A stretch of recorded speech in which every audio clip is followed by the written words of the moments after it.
It's wonderful to be back at Oak Knoll again. I just wanted to say before my two amazing interns here, Pratibha and Sophia, take over as your hosts for tonight, just to let you know that we've got a table over there with some reading material, if that is of interest to you. And if you like tonight's program and you'd like to get our e-communications through your email, then there is a sign-up sheet there which you can sign up. You can write your name and your email address after the program finishes. But on behalf of the organization, I'd like to say thank you so much for being here this evening, and I'll turn it over to these guys. Hello, everyone. I promise you we're a fun group. Just to introduce ourselves and give us a little bit context of your host for this program today. My name is Pratibha. I am graduating with my International Relations and International Studies double major with a double minor in political science and public policy with a human rights certificate. I grew up in Louisville, Kentucky, but graduated from Muscatine, Iowa. That's it. Yeah. Hi, everyone. My name is Sofia Manzano. I am also graduating, and I will be getting 2 degrees, one in Spanish and one in International Studies, and I'm from Des Moines. Okay, perfect. You got it. Okay.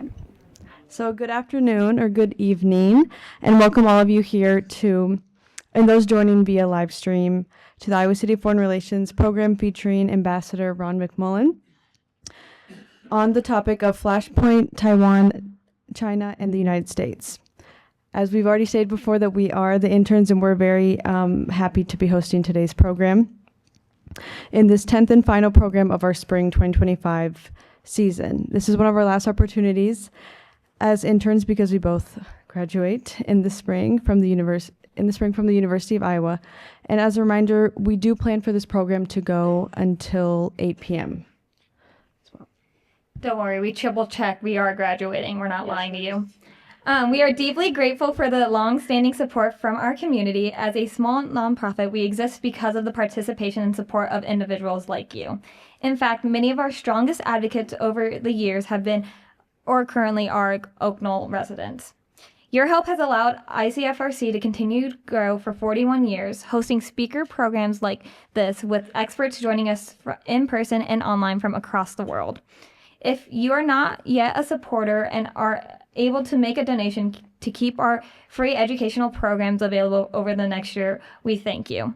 Please see your printed programs for more information or let us know if you have any questions. Perfect. Okay. I got it. Okay. And then also ICFRC would also like to give a heartfelt thank you to Peter Hansen, David Anson, and Kimberly Herring and the program committee here at Oak Knoll for their efforts to bring this program to you. So,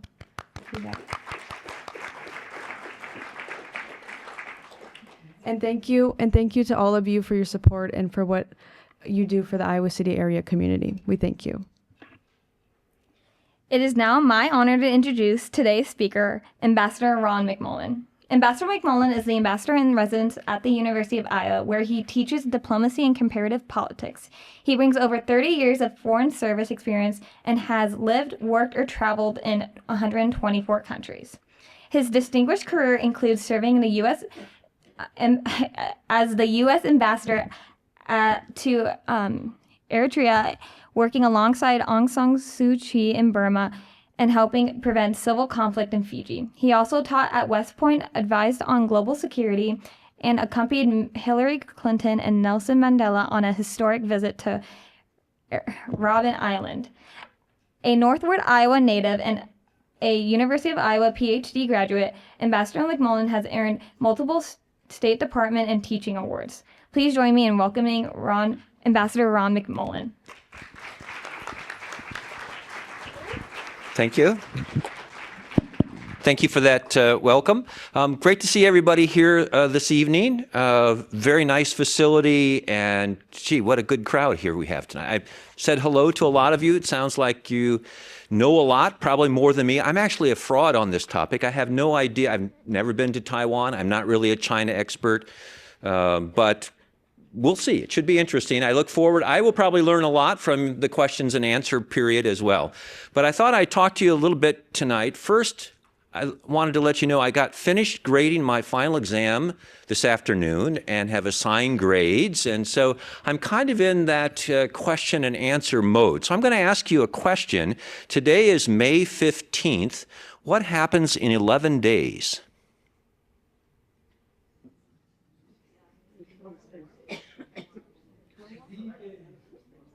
Memorial Day, when we will honor veterans and remember them, and others who have passed away.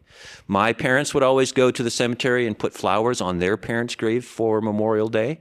But Memorial Day started to remember the dead from American wars. And so I'd like to ask, do we have any veterans with us tonight?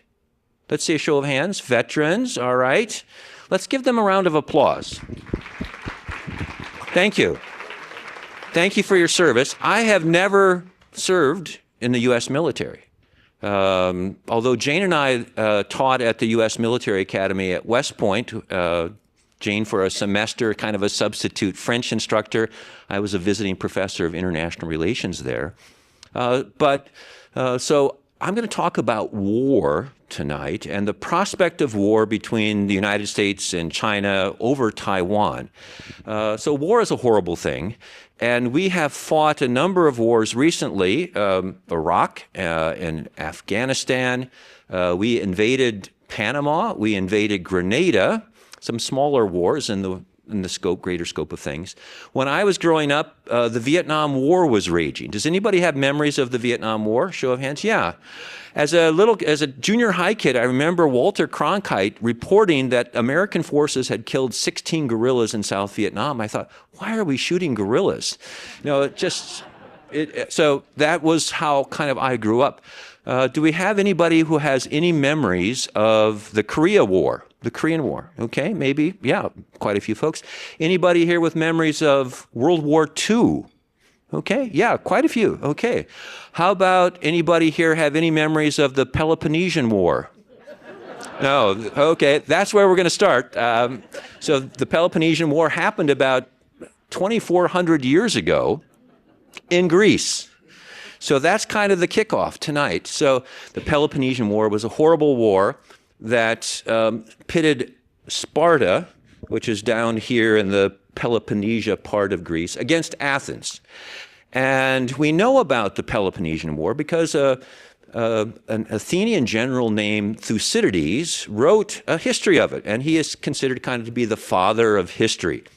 And in my class on statecraft, diplomacy, and world order, I make my students read something called the Malian Dialogue about the Athenians invading and trying to capture this little island down here, Melos, and about diplomacy and sort of does might make right.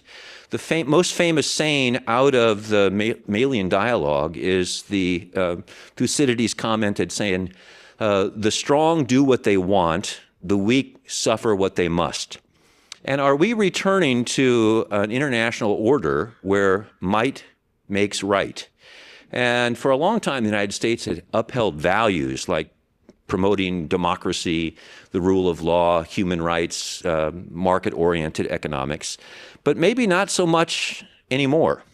And so my class on world order that I just finished teaching this semester was kind of an improv course because things are changing so quickly. I could say this is how we used to do them since I was a young diplomat until 100 days ago. But things seem to be changing quite rapidly. So it's a good time to be thinking about why the world is the way it is and how might it change from the way it was when you were growing up at my students' age. So we start with the Peloponnesian War.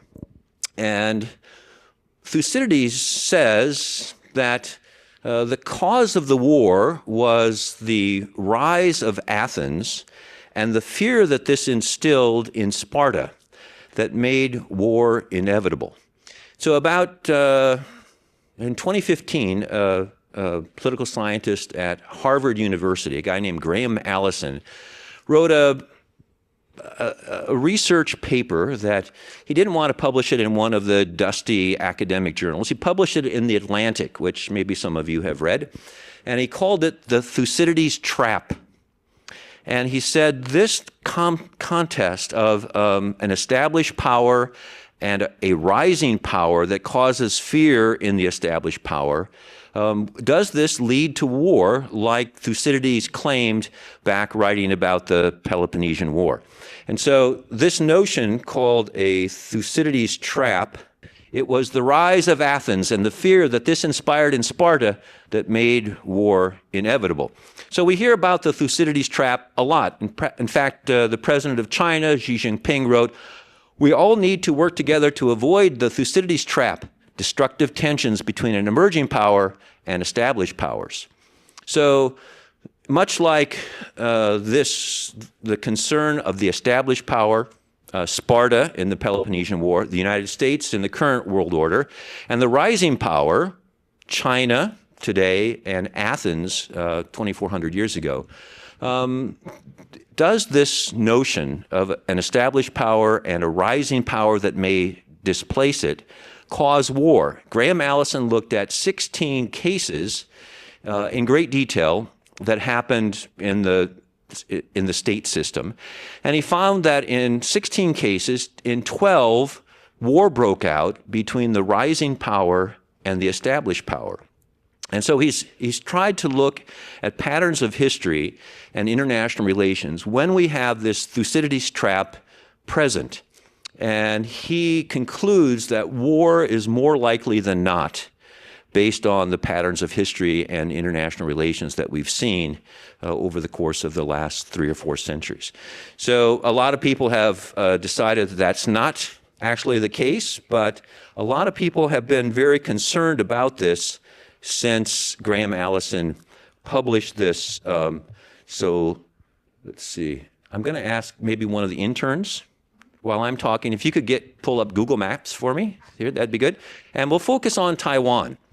So let's think about how war might happen. If there was a war, first of all, a little bit about Taiwan. Maybe some of you remember the Civil War in China that started actually before World War II. It went on through World War II and wasn't concluded until 1949. And the nationalist Chinese were fighting against the communist Chinese. And eventually, in 1949, the communist side won the Civil War. The nationalists retreated to 2 islands off the coast of China. And so the nationalists retreated to Hainan Island here in the South China Sea and Taiwan, just east of the mainland. The next year, the communist forces mounted an amphibious assault and reconquered Hainan Island from the nationalists, leaving the nationalists only on the island of Taiwan and a couple of small offshore islands called Kinmen and Matsu. So the United States backed the non-communist forces. In fact, we were very close to the nationalist forces who retreated to Taiwan claimed to be the legitimate government of all of China, not just the little island, but all of China. And the communists, the People's Republic, who control the mainland, also claim to be the rightful ruler of all of China, including Taiwan. So they have overlapping claims. Both of them claim to be the legitimate government of all of China. And so the United States recognized the Republic of China, Taiwan, until the Nixon administration, when Kissinger went to China, opened relations with China. Nixon officially recognized the People's Republic, Communist China, as the rightful ruler of all of China. And the communist government now has the seat in the UN. And the United States has a policy called the One China policy, where we agree that there's only one China and that people on both sides of the Taiwan Strait need to decide who their government is. The United States, again, has relations with Beijing, with the communist government in Beijing. We do not have official diplomatic relations with Taiwan and do not recognize Taiwan as a sovereign state. So this has all been switched from the Nixon administration. But until then, we solidly backed Taiwan. In fact, we used to keep nuclear weapons on the island and had very, very close military relations with the Republic of China on Taiwan until we recognized our One China policy, et cetera, and we have an embassy in Beijing. We don't have any diplomatic relations with Taiwan. We have a liaison office in Taipei that serves as kind of a pseudo-embassy. So Taiwan is kind of a dinky place. Iowa, for you Iowans in the crowd, is 56,000 square miles. Taiwan is only about 1/4 of that. So Taiwan could fit, if you had a cookie cutter, you could cut out 4 Taiwans and squeeze them all into the state of Iowa. And you know there are about 3 million Iowans. There are 23 million Taiwanese. So if we think, gosh, only 1/4 of our size with 7 or 8 times as many people, Taiwan is really crowded. Taiwan is very democratic and relatively prosperous, much more so than communist China. So Taiwan has been free and democratic since the 1980s. No relations with the United States and very few other countries, but good kind of an under-the-table informal relationship with the United States. We trade a lot with Taiwan. So China says we are going to reunify all of the parts of our homeland. It would be like, just imagine if the Confederacy had won the Civil War and conquered all of the northern states except Maine, right? And eventually, the Confederates said, we are going to reunify all of our country, and eventually we're going to take Maine. Well, that's kind of the situation with the communists winning the Civil War, wanting to reunify the whole country, including Taiwan. So the current president of China, Xi Jinping, has ordered the People's Liberation Army, the Chinese army, to be prepared to invade and conquer or reunify Taiwan by 2027. So that's 2 years from now, right? So here's how. So every so often I'm invited by the Army War College to go down to the LBJ School of Public Affairs at UT Austin and do some simulations there. Each of the military war colleges has a simulations and war gaming unit. And the war on Taiwan has been war gamed by these 3 military colleges, the National Defense University, and each of the military academies has run repeated war games about how a war over Taiwan might break out. And this is kind of how they see it. So the opening of the war would entail, well, first of all, let's talk about the military balance. China has about 2 million active duty soldiers and the world's largest navy. The Chinese Navy is bigger than the US Navy. And China has the 3rd largest number of nuclear weapons of any country behind Russia, the United States, and then China. Taiwan has no nuclear weapons. Taiwan had a covert nuclear weapons program that the CIA discovered in the 1970s, and the United States ordered Taiwan to stop doing this. So Taiwan has no nuclear weapons. China has about 600 nuclear warheads. So how this would probably start is a 2-day barrage against Taiwan by Chinese short-range ballistic missiles, cruise missiles, hypersonic missiles, and probably drones that would first seek to take out military targets, airfields, air defense systems, ships, other military targets, and the Taiwanese political leadership. They know where everybody lives. They would take out parliament, the government buildings, and probably homes of Taiwanese elected leaders. So that would be the opening salvo. And then they would move on to strategic infrastructure, fuel storage depots, bridges, other civilian infrastructure. They would also try to cut their 14 underwater fiber optic cables that connect Taiwan to the World Wide Web. So those would probably be cut by submarines or other ships. Already we've seen some of the cables cut leading to Taiwan. And they would have a huge cyber attack on all infrastructure systems still standing after the 14 cables had been cut. So Taiwan would be, for 2 days, would be under heavy missile attack. Most of their standing infrastructure, military and governmental infrastructure, hit probably repeatedly. And then China would attempt to do an amphibious landing.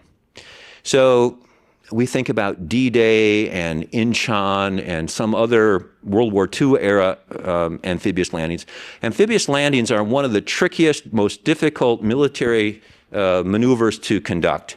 And so China has been practicing amphibious assaults and building up its amphibious assault fleet.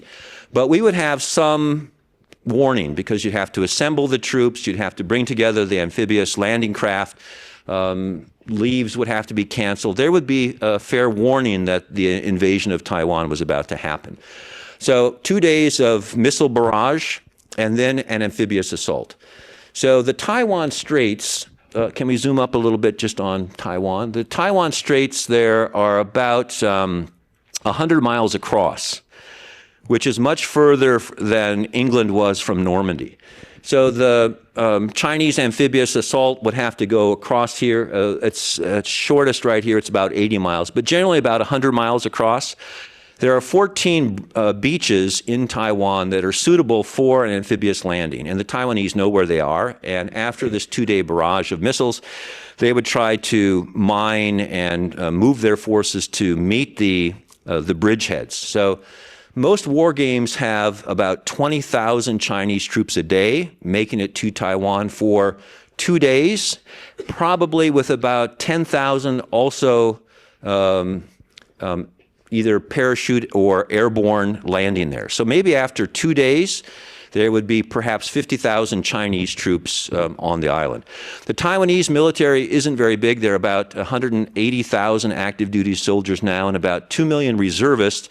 But the reservists are mostly conscripts who've done only 4 months of military training, and then they learn how to march and which end of the rifle is lethal, kind of, that's it. So the Taiwanese military needs to hold off the invasion force. So after about a week or maybe 4 days, so we're into 4 days now, 50,000 Chinese troops on the island, Taiwan having most of its conventional forces hit by the initial barrage.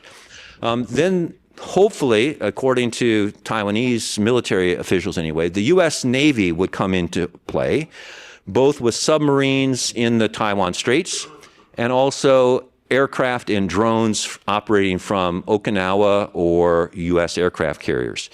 So almost all of the war games have it that, so think of how you would need to support 50,000 troops in active combat. You'd have to provide them food and medicine and ammunition, and take out wounded and bring in reinforcements.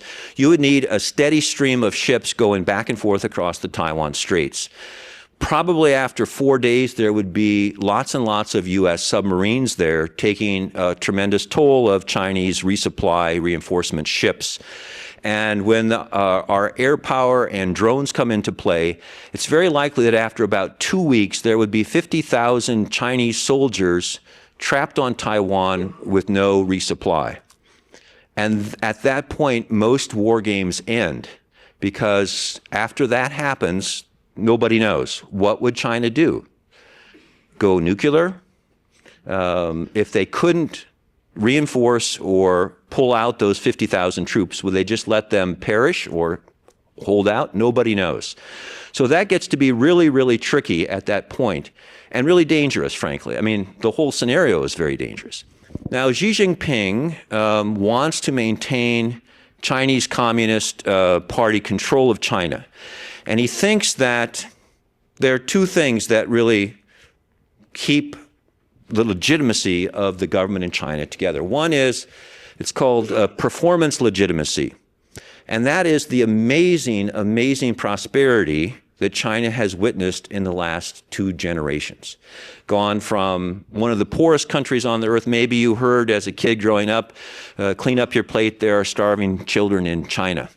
Now, China has the second largest economy and is quite prosperous. Just the transformation that China has seen economically, people give the communist government a lot of credit for that. So performance legitimacy, China's economic growth is slowing, its population is declining, the workforce is declining.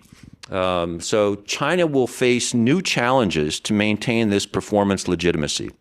The other pillar of communist legitimacy is nationalism, this promise to reunify the country, to stand up to the bully America, to make China an honored and respected part of the world order again. And so if performance legitimacy is under threat, then maybe nationalism will be even a more important motivator for President Xi and the Politburo in China. So could this happen? If China launches a war as soon as 2 years from now, when Xi told the PLA to be ready, and it ends up like many American war gamers think, with 50,000 Chinese troops stranded in Taiwan, with much of Taiwan obliterated, that doesn't necessarily do anything to muster support for the Communist Party of China or cement Xi's legacy as the unifier or reunifier of China. So right now, it seems pretty dicey. There are some unknown factors, and we're going to talk a little bit about two unknown factors, one in Taiwan and one in the United States.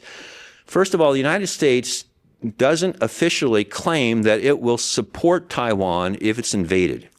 We have a policy called strategic ambiguity, which means, and strategic ambiguity is like, we're not saying. So will the United States aid Taiwan if it's invaded? We're not saying. So one, we don't want Taiwan to declare independence because that would trigger an immediate Chinese invasion. So we don't want that. We also want China not to invade. And so by saying, we're not saying whether we would come to Taiwan's defense or not, makes China uncertain about our actions. So you may remember that 4 times former President Biden, when asked this question by journalists, said, oh yes, the United States would come and defend Taiwan if attacked. And immediately his staff the next day said, oh, the president didn't really mean that. He misunderstood the question. So 4 times the White House staff walked back the president's verbal answer that we would support Taiwan. Now, President Trump has a very different view of Taiwan than President Biden had. He has a different view about almost everything than President Biden did, including allies. Allies are free riders, not our friends. And that maybe we will do a big deal with China where we carve out spheres of influence. Maybe, okay, you can have Taiwan, we'll take Panama and Greenland and anything else we want.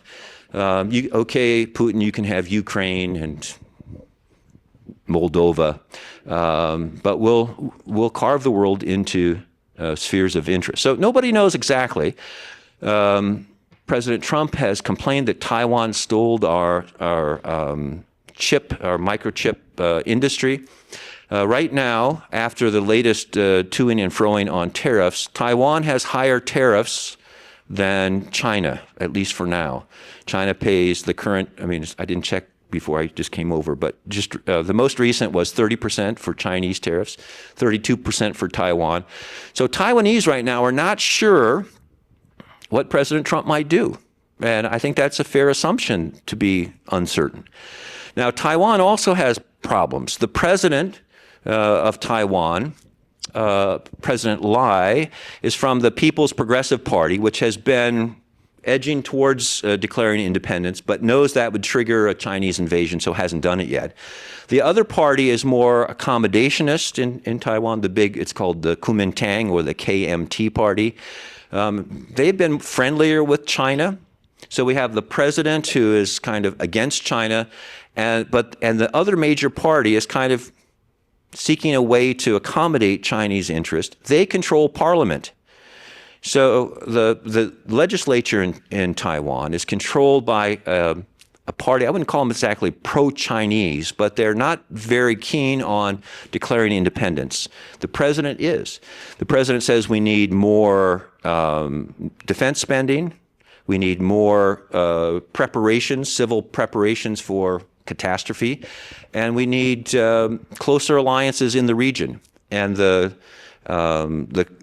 Kuomintang supported or dominated parliament has recently cut defense spending and reduced the spending for cyber defense. So Taiwan is kind of as polarized as parts of America are. So China is looking at this and saying, are we going to ever have a better chance to take back Taiwan than right now? President Trump is a deal maker. He's transactional. He may not be at all interested in going to war with China to save Taiwan.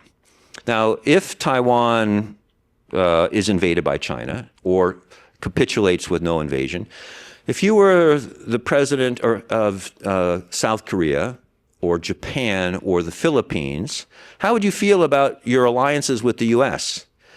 I think, gee, they'd be pretty shaky. So we may see, if this happens, we may see some of those powers attempt to go nuclear. We may see them accommodate China's interest. Nobody knows. But because of the uncertainty about the potential success for an invasion of Taiwan by China, most people think this won't happen, not even in 2027, although Xi has told his army to be prepared to win a war against Taiwan. What more people are thinking now is that Taiwan will experience increasingly coercive gray zone aggression. And gray zone aggression is coercion short of war. And so we may see steps taken by China to try to convince Taiwan to surrender or accommodate China increasingly. And they might do things like, again, in February, a Chinese ship was stopped by the Coast Guard for attempting to cut a cable right here, one of the 14 internet maritime cables connecting Taiwan with the world. So it could be cyber attacks, it could be disinformation, it could be declaring an air defense identification zone over Taiwan. And China could say any aircraft flying over Taiwan will need our permission and an air defense identification number, or we will assume it's an attacking aircraft attacking China. And so suddenly, if an American Airlines airliner attempts to fly to Taipei, and suddenly you look out the window and there's a Chinese fighter right 2 feet off your wing, trying to force you down or force you to turn around. What are you going to do? Are you going to hope that the Chinese fighter doesn't clip your wing? Are you going to turn around? Well, American Airlines might reconsider its flights to Taiwan. So all kinds of coercion could be brought against doing business with Taiwan. Air identification zone. If you fly over another country's airspace, you have to get permission from that country to overfly the airspace. So suddenly, not only an air identification zone, but you might have to get overflight permission to fly over Taiwan, or China might consider that to be an aggressive act of war. They could also declare a quarantine. Now, the difference between a quarantine and a blockade is that one is an act of war and the other isn't. So if you remember October of 1963, or 62, the Cuban Missile Crisis, President Kennedy declared a quarantine on Cuba. So we stopped Soviet ships coming into Cuba to check them for contraband, missiles, basically. Had we declared a blockade, that would have been an act of war. So Taiwan has said if there is a blockade on Taiwan, that's an act of war, and we will respond militarily. So they might as well just invade us straightforward. No reason to mess around with a blockade. But a quarantine is a lot trickier because you could say, we've heard that there is an outbreak of typhoid fever on this ship. We need to stop and check you for disease. Or there may be fruit from California coming in that has bugs in it. We're going to stop and check. Or they could charge tariffs on Taiwan's imports. They could have the Chinese Coast Guard could stop a ship coming from Japan, say, and say, you owe us 30% tariff on the imports. Now, what's a cargo ship going to do? Are they going to try to fight off the Chinese Coast Guard? Probably not. So if the U.S. Navy shows up, or the Japanese Navy or the Taiwanese Navy shows up, quarantine is flexible, and that customs ship can just say, oh, we'll go away, but maybe we'll come back later. So it's not quite as provocative, but slice by slice, it takes away any hope of autonomy, let alone sovereignty for Taiwan. And the goal is for China is to have Taiwan reunified with China without having to fire a shot. So this gray zone aggression, we see it every day in a much smaller scale. China is really good at what's called sharp power or coercive diplomacy.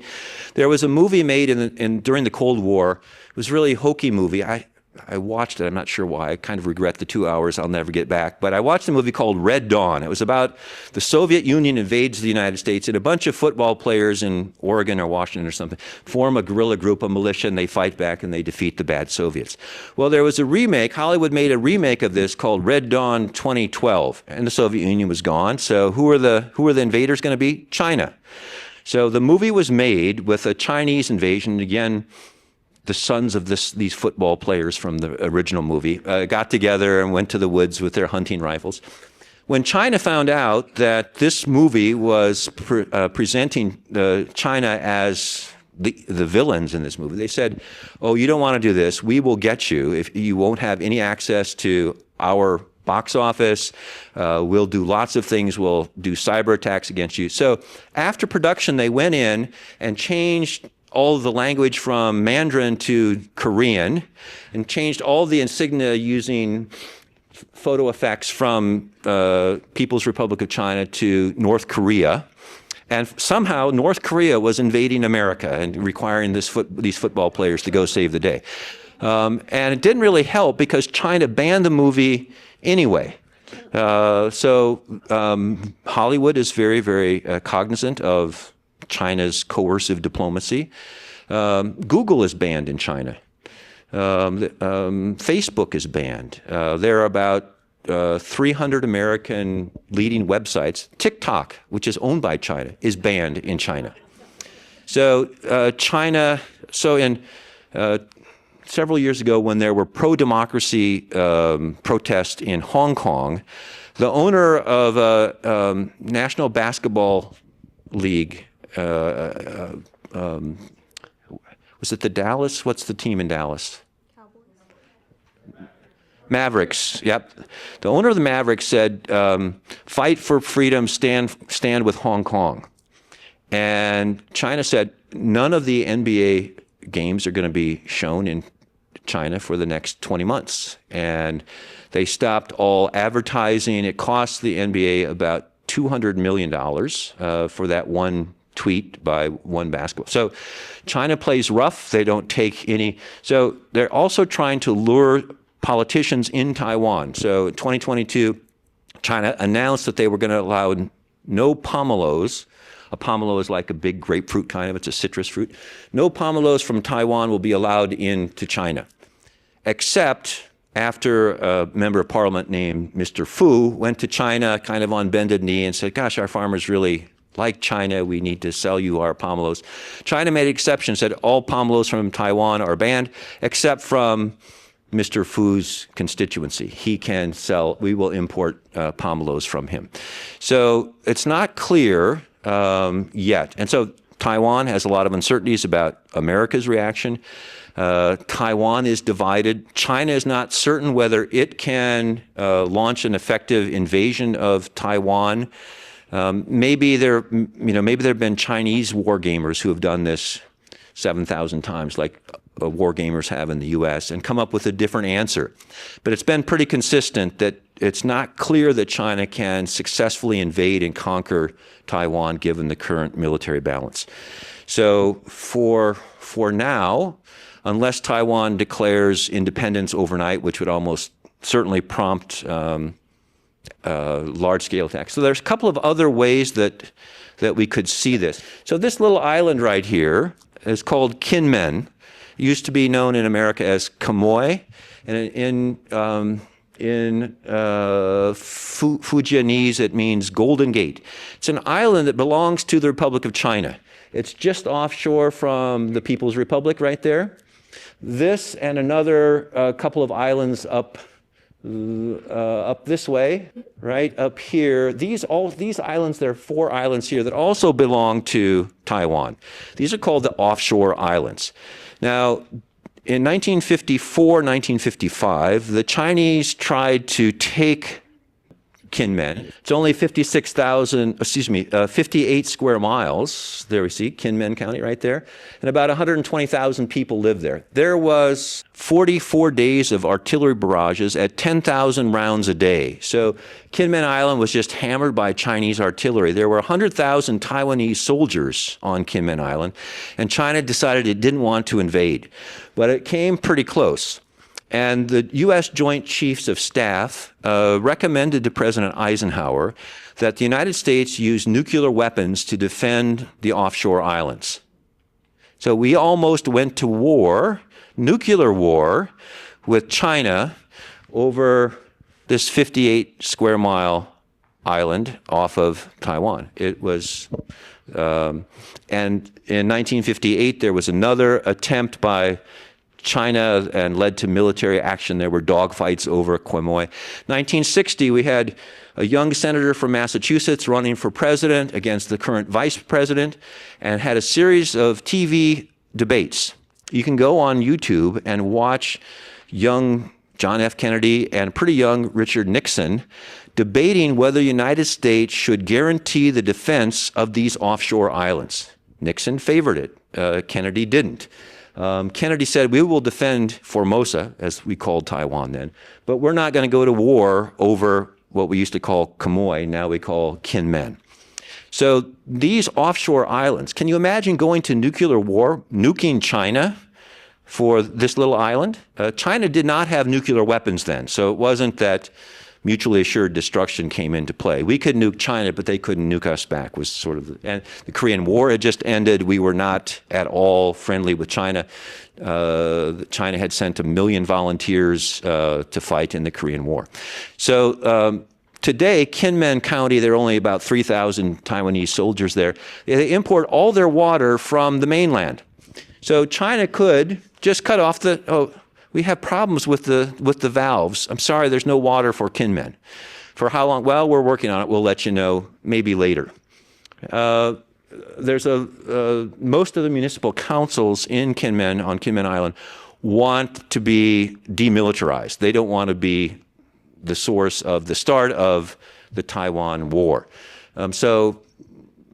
This has been a very troubled part of, but it could also be one of the sort of the canary in the mine shaft of increased gray zone aggression, because if China tries to squeeze Kinmen away from Taiwan, they have every lever to do it. All they have to do is close a water valve, and the island has no water, and that will be it.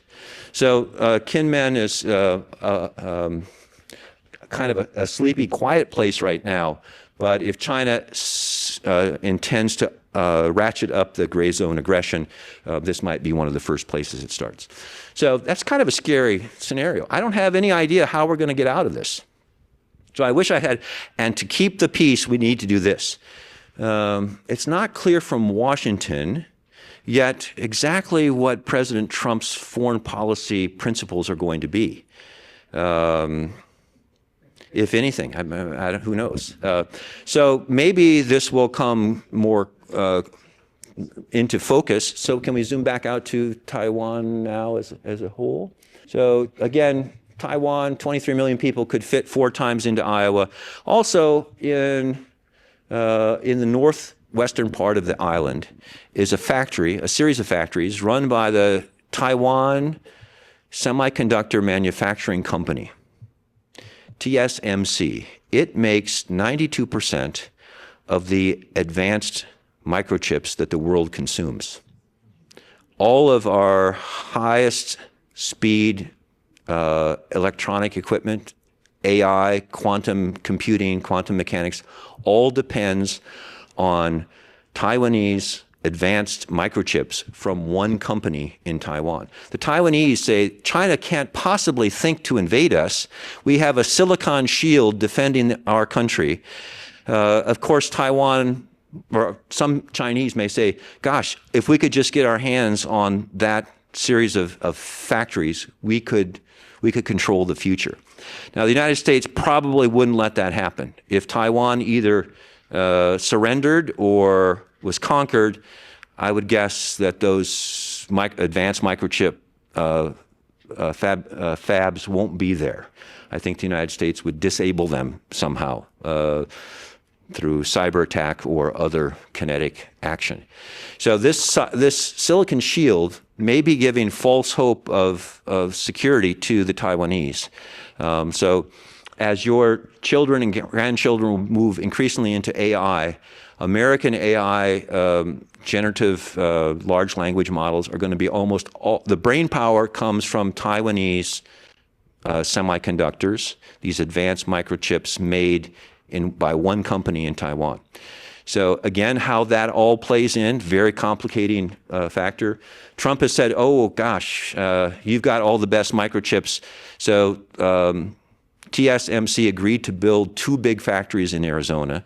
Those are going to be really expensive and not as efficient as the ones in Taiwan. So there are lots and lots of really interesting and complex interrelated dynamics that connect China, Taiwan, and the United States. So I have a lot of questions. I don't have any answers of how we're going to keep the peace or how we can get out of this mess that we're currently in. But the danger, going back to the Thucydides trap, Graham Allison said, war is more likely than not. We will see. Hopefully, he was wrong. Many political scientists are frequently, and I say that from experience.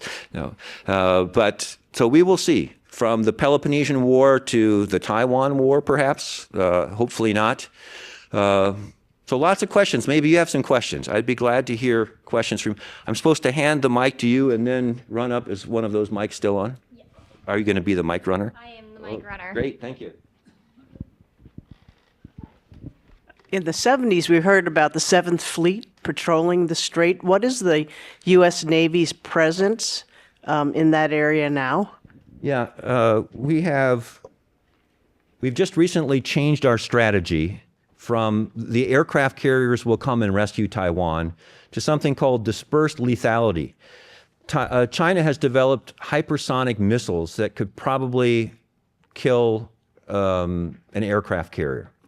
Our air defense technology is unproven against China's hypersonic missiles, so probably they would stand off. They would not sail right up to Taiwan and launch attacks against the invasion fleet from Taiwan, or from China to Taiwan. Okinawa is our main base in the area. It's 365 miles northeast of Taiwan. And we have about 29,000 troops on Okinawa. It's a Japanese island. We also have another big military base 1,700 miles southeast of Taiwan at Guam. We have about 26,000 U.S. troops in Guam, a few thousand less than Okinawa. So if China was going to launch an attack, one of the things they need to consider is, should we hit Okinawa and Guam in that first 2 days to make it impossible for America to come to Taiwan's rescue? So in the most extreme version of the Taiwan War, it wouldn't start with just a blitz on the island, but would also attempt to blind and cut off the hands of the Americans in Okinawa and Guam. And that would almost certainly lead to a long and very bad war. But that would make it almost impossible for the U.S. to respond quickly to help isolate and trap that 50,000 man army that might be there after the first 2 days of amphibious assault. So yeah, the aircraft carriers probably, imagine 2,000 suicidal drones aiming for one aircraft carrier at once. Maybe 1,800 be shot down, but imagine 200 explosive drones hitting an aircraft carrier. So the Navy has realized their aircraft carriers are vulnerable, and the new strategy is to work from northern Philippines, from some of the southern Japanese islands, and Guam as we can.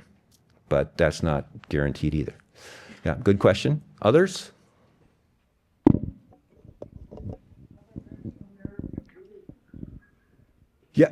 Yeah, there are lots of Americans. There are Hawkeyes living in Taiwan. Lots of students go there on Fulbrights, and yeah, so I don't know off the top of my head how many Americans are in Taiwan, but I would guess quite a few. American businesses are there. Taiwanese Americans are there visiting families, etc. So yeah, I don't know how many thousands or tens of thousands of Americans live there, but yeah, they would be right there. Yes, sir. Yes, as you mentioned, we commonly think of military strength as aircraft carriers and fighters and troops, when in fact, the biggest thing now are microchips, because it's the carriers or the missiles that have the best microchips that are going to be the most effective. And right now, my understanding is Taiwan is the center of that production. And that's why Taiwan is so valuable to the United States. What happens in that respect with Taiwan? So the Taiwanese right now, yeah, we talked a little bit about the silicon shield that Taiwan thinks because it produces 92% of the world's most advanced semiconductors, that it would be somehow defended. Taiwan is right now in the midst, because they're so polarized, between a strategy called the porcupine strategy, which says after 2 days, our conventional forces will be obliterated. We need to have mobile, small, lethal units that can withstand the first 2 days barrage and still defeat the Chinese amphibious assault, make us undigestible. Like, imagine a bear going after a porcupine. The bear can always win if the porcupine can last long enough to crawl into its hole or something. So a porcupine strategy is not think about, destroyers and fighter bombers and big artillery and tank units, but small, lethal, drone-capable, mobile shoulder fire anti-aircraft and anti-armor projectiles, and hope that America can come to the rescue, or that America would come to the rescue. The other strategy being debated right now in Taiwan is a conventional defensive strategy, which says we need more fighter bombers, we need more tanks, we need more destroyers and patrol boats to fend off gray zone attacks. We need to be able to make our way to Kinmen or to break a quarantine. And so the two strategies that Taiwan is debating right now, the porcupine strategy is hold out as long as we can until America can rescue us in the face of a conventional invasion, or B, the conventional defensive strategy to defend against advanced gray zone aggression. And so the strategists in Taiwan don't know which of these threats is the most serious. They don't have enough money to pursue both kinds of defensive postures at once. There's also a lot of concern, will Washington be able or willing to rescue us? So the porcupine strategy, seeing the Ukrainians stop Russia's army in February 2022, suddenly the porcupine strategy seemed to make a lot of sense. But there's going to be no resupply. So we have been resupplying Ukraine periodically for the last 3 years. But because Taiwan is an island, there would be no resupply efforts or availability there. Taiwan has to have on the island everything it's going to use for the war.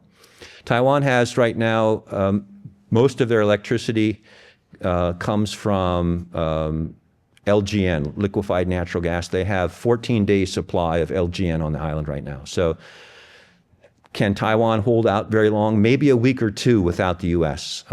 During a conventional war. So porcupine strategy, conventional defense, which is more likely the threat, gray zone aggression or an invasion. So Taiwan doesn't know either. They're debating this right now. So so small chip-based, light, mobile porcupine weapons could be the answer, but Taiwan hasn't decided yet.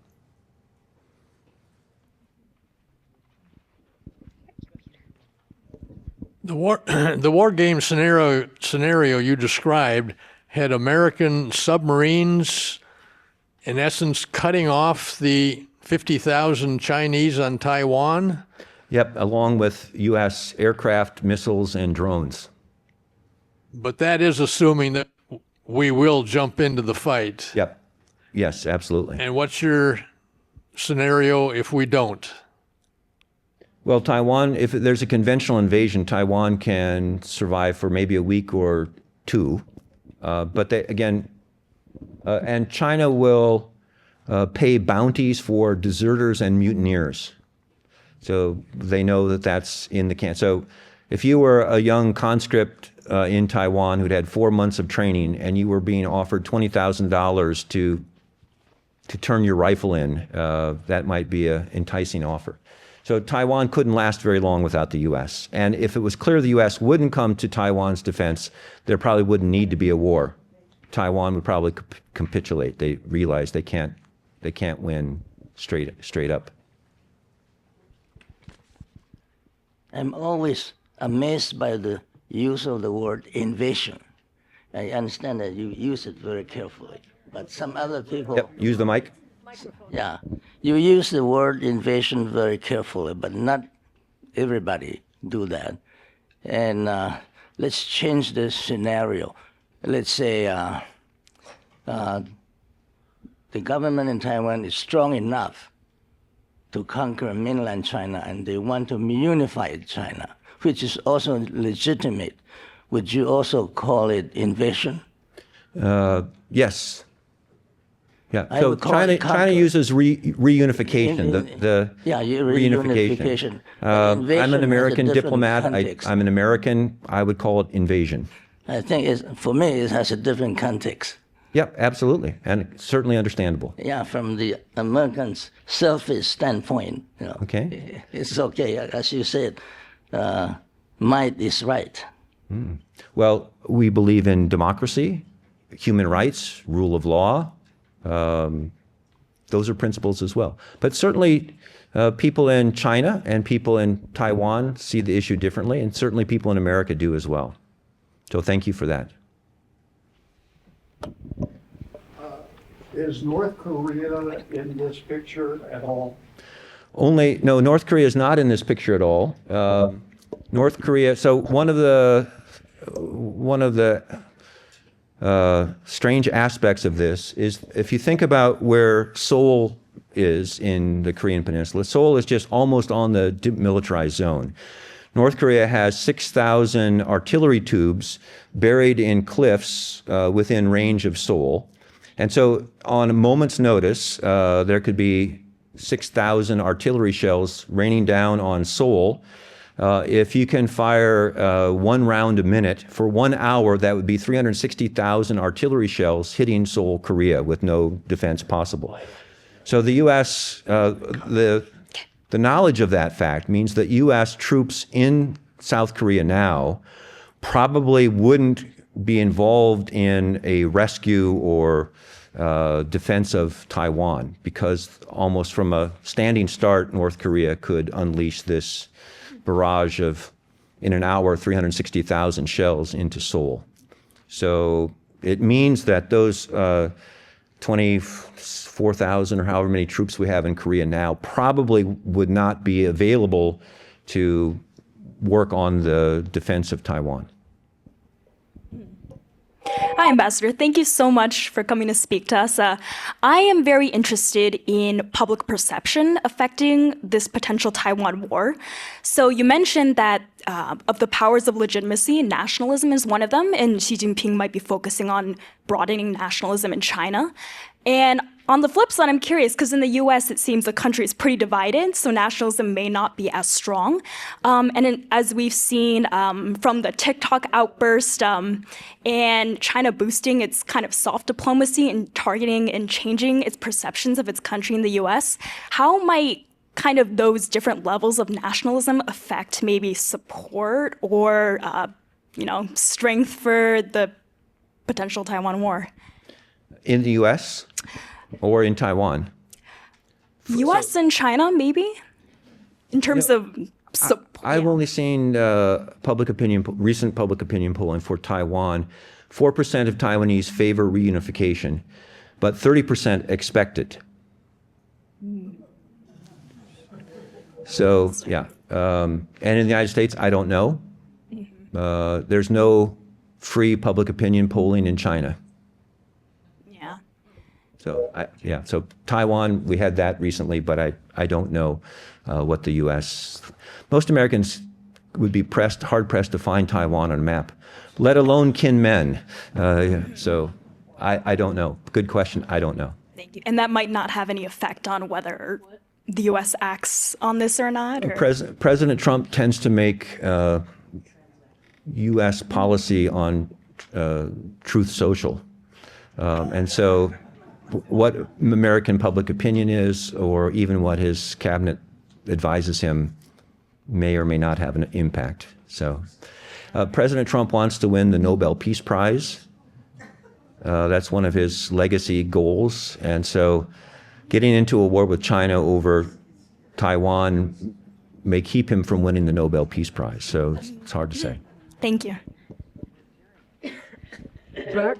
Back to the question of defections or whatever else you might want to call them. It seems to me if we were 60 years ago, we'd be perhaps talking about the indigenous population of Taiwan. And I suspect that by today, it's no longer an issue. Can you just clarify that? About 2 or 3% of the population of 23 million in Taiwan are aboriginals, people that are like people who live in the Pacific and Southeast Asia. But the Han Chinese population makes up a vast majority now of the 23 million. 2 million nationalists came over in 1949, and they were dictatorship, and they put down a popular uprising by the Taiwanese. Taiwan, for over a generation from 1895 until 1945, was ruled by Japan. It was conquered by Japan in the Sino-Japanese War of 1895. And so for 50 years, Taiwan was part of a Japanese colony or occupied territory. Then for 4 years, from 45 to 49, during this height of the Civil War, it was part of China. And then 49, the nationalists retreated and took over the government against the wishes of many of the population who rose up against them and were slaughtered in the streets by the Kuomintang. So Taiwan has been polarized, and there's no unanimity of consensus there on almost anything. So kind of like us. Can you tell us what's the estimate of the effect of these different strategies on the civilian population of Taiwan? Dramatic and lethal. Initially, imagine, 23 million people in an area a quarter of the size of Iowa, very, very densely populated, built up urban areas everywhere. There would be large-scale civilian deaths, almost certainly. Is there a diplomatic solution to this? I would say that the United States is not focused on this right now. President Trump has limited bandwidth, and he focuses on kind of one thing at a time, and it might be different every 25 minutes, depending on the last person that spoke to him. So the Pentagon has done a lot of strategic thinking about this, but the Secretary of Defense is in the process of firing about a quarter of all of the general rank officers right now. So much of the institutional experience and wisdom is going to be out the door probably in a couple of weeks. So a diplomatic solution, have Taiwan rejoin China without a fight, declare independence, which would probably trigger a Chinese invasion or forced reunification. In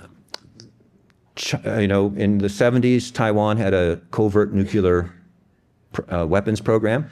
If Taiwan went nuclear, we would oppose that, but nuclear weapons are a big deterrent. So would China invade Taiwan if it had as many nuclear weapons as Israel does? Who knows? The catastrophic results of that could, obliterate hundreds of millions of people. So the status quo is favored by 80% of Taiwanese right now. And probably not many people here would like to see your grandsons and granddaughters go off to war to defend Taiwan. And increasingly, something like 60% of Chinese families now have a single child. And increasingly, that's the demographics of China are going to play a role in this as well. But as little as President Trump attunes to public opinion, President Xi, even less so, doesn't need to. He never has to run for re-election. So I don't see an easy diplomatic solution to this. Maybe one or two more here, and yeah, okay, one more. Then we have to cut. Yeah, you get the last word. Oh, that's not. Just to take the diplomatic question a little further with the transactional president, to be devil's advocate, why wouldn't he simply make an arrangement for unlimited access to those chips and we'll just do nothing? I mean, that seems like a very Trump sort of thing to do. Maybe I have a jaundiced opinion, but... We have uninterrupted. So something like 77% of TSMC's business is with American companies. Only 7% is with China right now. So we do have unimpeded access to these advanced microchips. Pardon? I mean, if Trump let the Chinese take over. Oh, if Trump let the Chinese take over, then, and agreed that we would have unimpeded access to these chips, yeah. Xi Jinping negotiated a deal with President Trump in his first term in Mar-a-Lago. Trump declared it peace is at hand. China didn't fulfill any of the promises it made there. So, yeah. So would you risk the future of American technology on Xi Jinping's word again? I don't know. Okay. Yeah. Maybe President Trump will. We may find out. We may. So I wish I had answers. Really great questions. I don't know. And I don't even really study this part of the world. This is just kind of my 35 cents worth here. So, yeah. So anyway, I'd like to thank you for your thoughtful questions here and your time. Really good. We want to thank you again for joining us for this ICFRC program. We'll have another ICFRC Oaknell program right in this room next year to make it easy for everyone. More information on that will be in the coming months. Thank you all for joining today's event. Thank you.